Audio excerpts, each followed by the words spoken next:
Hello, everybody. Welcome to Talk About Houses. I'm Todd. I'm Juana. Okay, so today we're going to talk about if the housing market's bottomed out or not. Okay, but before we do that, I want to give a shout out to a few people.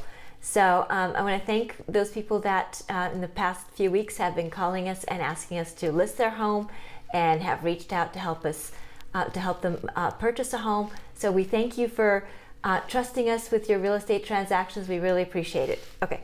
Okay, so we've got 5 amazing slides to go through. This is all brand new data. This is all data from January. Mm-hmm. This is Altos Research data. It's national real estate data. It's going to blow your mind. It's going to change everything you believe about what's going on. And the reason why we're so thrilled is because everything that we've said was going to happen in the last year has absolutely happened. And this data is pretty amazing. Okay, so first of all, for the housing crashers out there, this is going to be really bad. If you're a housing crasher, you might want to just stop watching the video. There was so the first wave of the housing crash didn't happen. Prices didn't collapse. The second wave of the housing crash was the impending recession. Mm-hmm. Okay, the jobs report just came out for January. The experts estimate was 100,000 jobs. Right. That's what the experts all said. Mm-hmm. The jobs report data came out, and it was over 500,000 new jobs in January. The economy's literally on fire. There's not going to be a recession. As most of you know, the odds of a recession were 100%. They went to 65%. IMF just came out and said 0%. The U.S. not going to have a recession, right? The International Monetary Fund. Okay, but here's the thing. So I'm all for not having a recession. Yeah. But these are the same people who have gotten everything else wrong. Right. And what's funny is that the housing crashers who know exactly what home prices are going to be worth never predicted the home price run up in 2000. They were calling for crash, and home prices were going up. So, okay. The other thing is unemployment was 3.6%. It was predicted to stay at 3.6. It's 3.4. It's the lowest it's ever been recorded since they've been measuring unemployment. We have the least unemployment we've ever had. So this is my prediction. Even if there turns out to be 0.1% minus growth for 2 quarters or whatever, they're just going to say it wasn't a recession because they did that last year, right? Right. Okay, so the reason we talk about that is because that's our setup for housing. Right. So we're going to have some really great charts and graphs and things like that. So hang tight past Mr. Smug over here. So let's go. Okay, the first chart. This is this housing inventory. This is the available single-family homes. Does not include condos, townhouses nationwide. Single-family homes declined to 466,000. It's normally around 1 million for single-family homes. If you look back over at this chart, you see the up and downs. That's the cyclical thing that happens every year with listings coming on the market and being sold and transacting. As you can see, the trend line from 2015 to 2019 was down. Why was that down? What was happening outside of resale homes to cause this to fall? So 2015 to 2019? Yeah, with regard to home building and all that. So there wasn't a whole lot of home building going on. Home building wasn't happening very much. So what was happening is as homes were being snapped up by investors, they were basically being pulled off the market permanently, right? And we need new homes to be built because new homes being built adds this more inventory. Right. It adds new inventory. And remember, our housing stock is also getting older, which, I understand that compared to places like Europe, our houses are brand new. But, our housing stock is getting older, and we do not build homes to last forever. So that housing stock does need to be replenished. So we not only need new homes for our growing population, but we also need new homes to replenish homes that are functionally obsolete. Okay. Now, as you look, you can see the pandemic when inventory basically went away. That bottom is not zero; it's 200,000. We were told in the spring, that the number of homes would go back up to where they were for the great financial crisis. Not even close. We had 4 million homes on the market in 2008. Right now, we have 465,000 single-family homes on the market. It's not even close, and it's declining. You can see it's declining there. Inventory was down 1.4% this week. So this is you see at the bottom, January 23. This is real-time data nationally. The inventory is being sucked up. Why is it being sucked up? Well, it's being sucked up because there isn't much inventory, so it doesn't take much to suck it up, right? Okay. So that's part of it. But so keep in mind, what generally happens is inventory declines through like the first week in February, something like that, and then it starts to climb. So we'll see what happens, but we're just not seeing that there's any indication of inventory even starting to budge in that direction, and we do need that. So we'll see what happens, but like Todd said, inventory is down. We expect it to be down for another week or so, and then it should start to climb. Inventory climbing is not a bad thing, okay? I've said it. It's not a bad thing. People need choices. I know. People need to be able to purchase a home and not just have one thing on the shelf. We'd like our shelves full of homes, right? So that we have choices. So having inventory is really good. And also keep in mind, we do most of our real estate transactions in the first 2 quarters of the year. The second 2 quarters of the year tend to be very slow for real estate transactions. So it is important that we do have inventory in these first 2 quarters, because this is where most of the transactions happen. The next chart is the number of single family homes that went under contract. Now, this is the last 2 years of data. If you notice the 2 humps, that's 2021 and 2020, beginning of 2022. And of course you see it dropped off, but it's now climbing again. We're actually back to where historically where we should be for a normal market. Although, as Juan has pointed out, we don't have the inventory that we normally have in a normal market.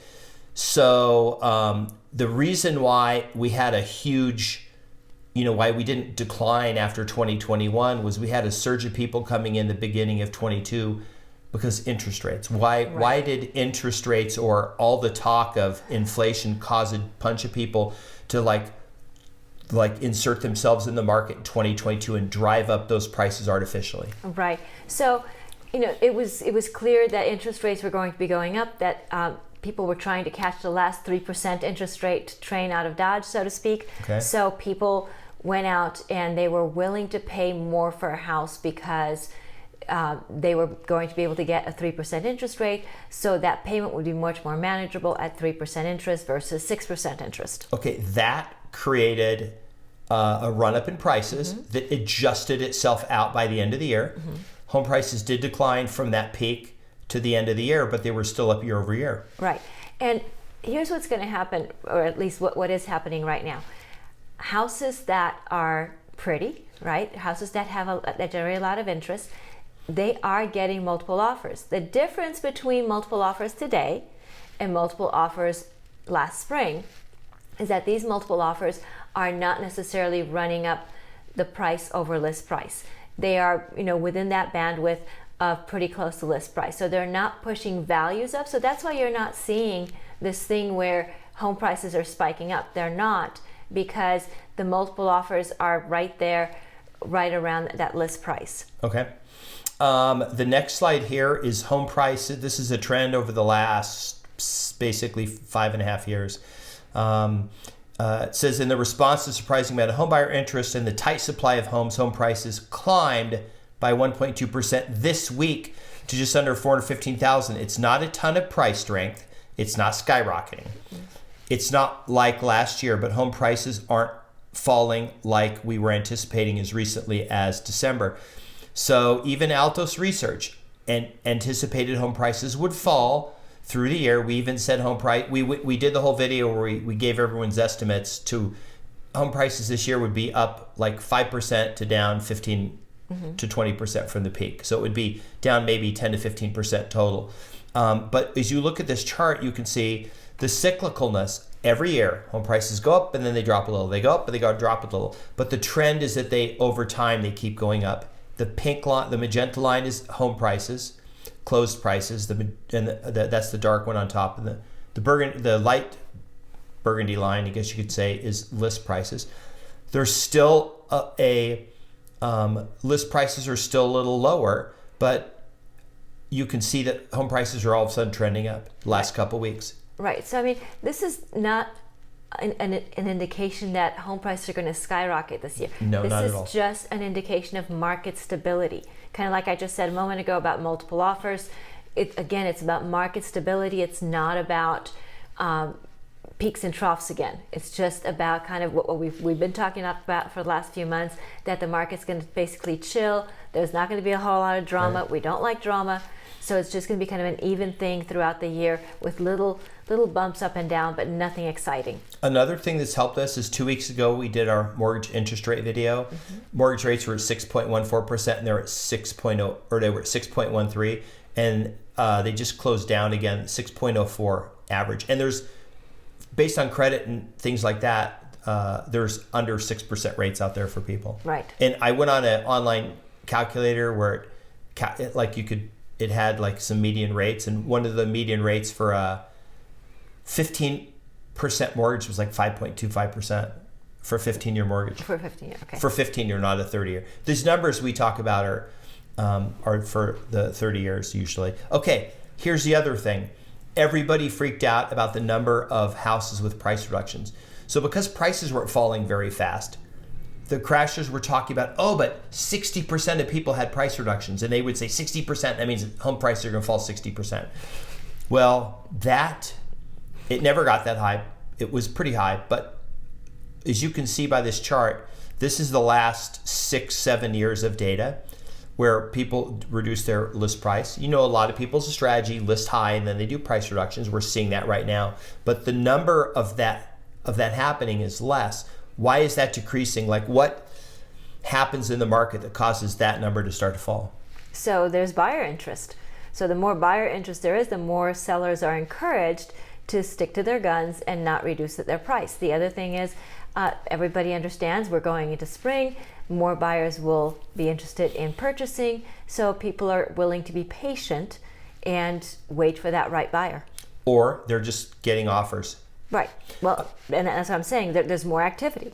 Talking to an agent in another market, a high-end home literally went on the market and sold in 2 days. Mm-hmm. And when I asked him what the difference between that was and another home, he said it was just priced right. Like the other home is even though it's a well over $1 million house, he said they're off by like $100,000 on their list price. Mm-hmm. But this house, it was priced right. It just it was the actual price of the list price was right, and it got activity right away. Right. Look, buyers know what houses are worth. And they, like I said, when a house looks good and it's priced well, it's going to sell, and it may even sell with multiple offers. It's not going to sell for a ton more than the list price. It'll sell somewhere right around the list price. Okay, this next one is percent of active market with price increases. Now, the top two lines were 2021 and 2022. As you saw, there were higher in there. And then the green, the ones in the middle, the yellow, the green, and the blue were like normal years. Okay. Of course, 2020 was a COVID year, the beginning of the COVID year, so that's why it was higher there. But look at the trend on this.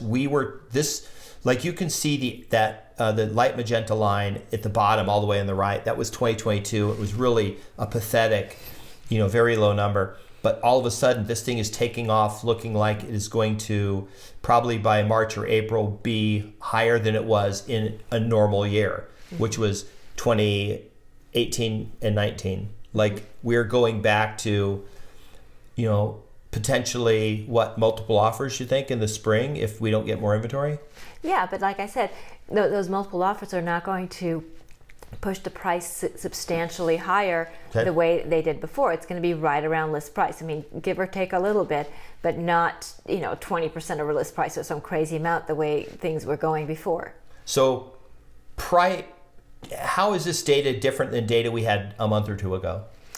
It's really not substantially different. It was pointing kind of in the same direction, from before, because of the cyclical nature of the market. So you could see that there was nothing really dramatic happening. So you could see that where it was leading, and that's been kind of our point for the last couple months.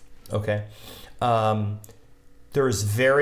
It looks like when people say housing bottomed, just remember the chart I showed you with prices. Housing bottoms every fall. Prices decline into the fall. We did the whole video, I think at the beginning of last year, where Zillow said this is the date to get the most money and this is the date you'll get the least money. Mm-hmm. It was like, we had exact dates. It was like April 14th you'll get the most money and October 11th you'll get the least. Home prices go up and down. So when people say the housing market bottomed and the crashers would be like, it bottomed and is climbing again or whatever, every year this happens. So every year they can say, look at how prices are falling, where everything we said is coming true. But it didn't, this prediction of 40 to 50% price declines. If you go back at this chart, median prices right now are 414.9, and they broke 400 for the first time in 2022. Median home prices in the U.S. were never above 400 until 2022. They're already back up to 414.9. This was the worst housing crash ever.